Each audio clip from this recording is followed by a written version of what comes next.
आज हम व्याकरण के विषय क्रिया का अध्ययन करने जा रहे हैं। क्या होती है क्रिया?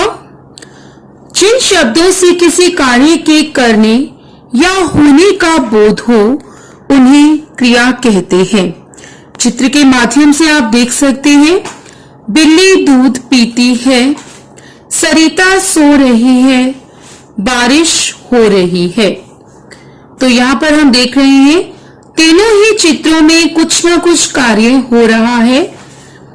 बिल्ली जो है वो दूध पी रही है, सरिता सो रही है और बारिश हो रही है। क्रिया के बारे में आगे जानने का प्रयास करते हैं।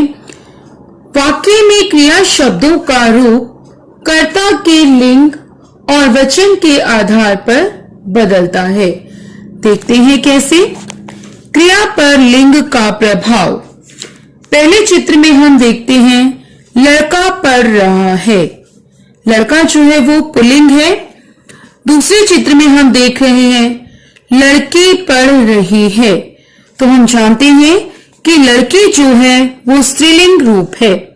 तो पहले वाक्य में हमने देखा कि पुल्लिंग के अनुसार क्रिया का रूप हुआ रहा है और दूसरे वाक्य में हमने देखा कि स्त्रीलिंग के अनुसार क्रिया का रूप बदल गया और क्रिया जो है वो रहा है से में रही है में परिवर्तित हो गई। एक अन्य उदाहरण के द्वारा जानने का प्रयास करते हैं।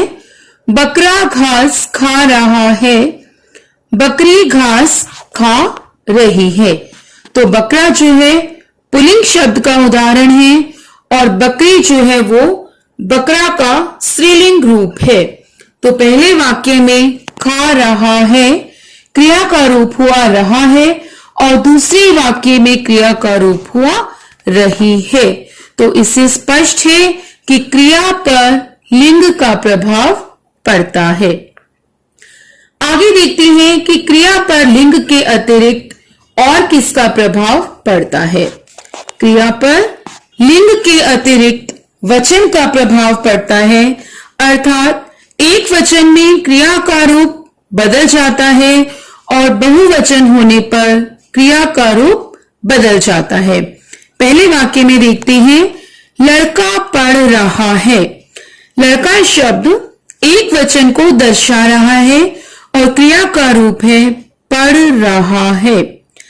दूसरे वाक्य में लड़का का बहुवचन लड़के और क्रिया का रूप परिवर्तित हो गया रहे हैं। क्रिया का रूप रहा है से में रहे हैं में परिवर्तित हो गया।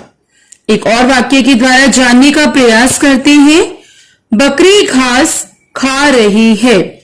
बकरी एक वचन, बकरियां घास खा रही हैं।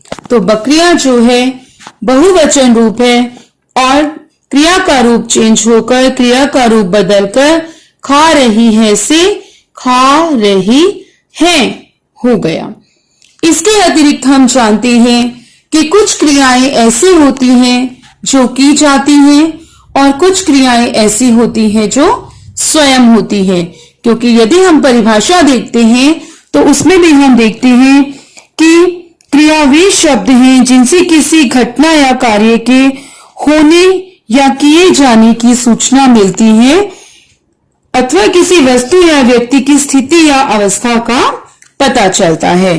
तो यहां देखते हैं, चित्र में देखते हैं राम साइकिल चला रहा है। तो क्रिया जो है वो स्वयं नहीं हो रही है, राम के द्वारा की जा रही है। दूसरा चित्र देखते हैं मोहन भाग रहा है। तो मोहन क्रिया कर रहा है, क्या कर रहा है वो भाग रहा है।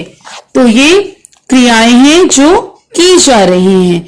आगे जानते हैं उन क्रियाओं के बारे में जो क्रियाएं स्वयं हो रही हैं। चित्र के माध्यम से आप देख सकते हैं पंखा चल रहा है। तो पंखे को पकड़कर कोई चला नहीं रहा है, पंखा स्वयं चल रहा है। तो ये वो क्रिया है जो स्वयं हो रही है। आगे देखते हैं आसमान में चांद निकला है। यह भी क्रिया स्वयं हो रही है। एक और उदाहरण के द्वारा जानने का प्रयास करते हैं। बारिश हो रही है। तो बारिश भी जो है वो स्वयं हो रही है। बारिश होने के लिए किसी के एफर्ट्स नहीं हो रहे, कोई प्रयत्न नहीं कर रहा कि कोई कुछ कार्य करेगा तो बारिश होगी। आइए कुछ अन्य उदाहरणों के द्वारा क्रिया का रूप समझने की कोशिश करते हैं। राम साइकिल रहा है, तो इसमें उचित क्रिया शब्द हम भरेंगे। राम साइकिल चला रहा है। पंखा चल रहा है। मोहन नहा रहा है, खा रहा है, सो रहा है, पढ़ रहा है। तो आप कुछ भी इसमें भर सकते हैं। बारिश हो रही है।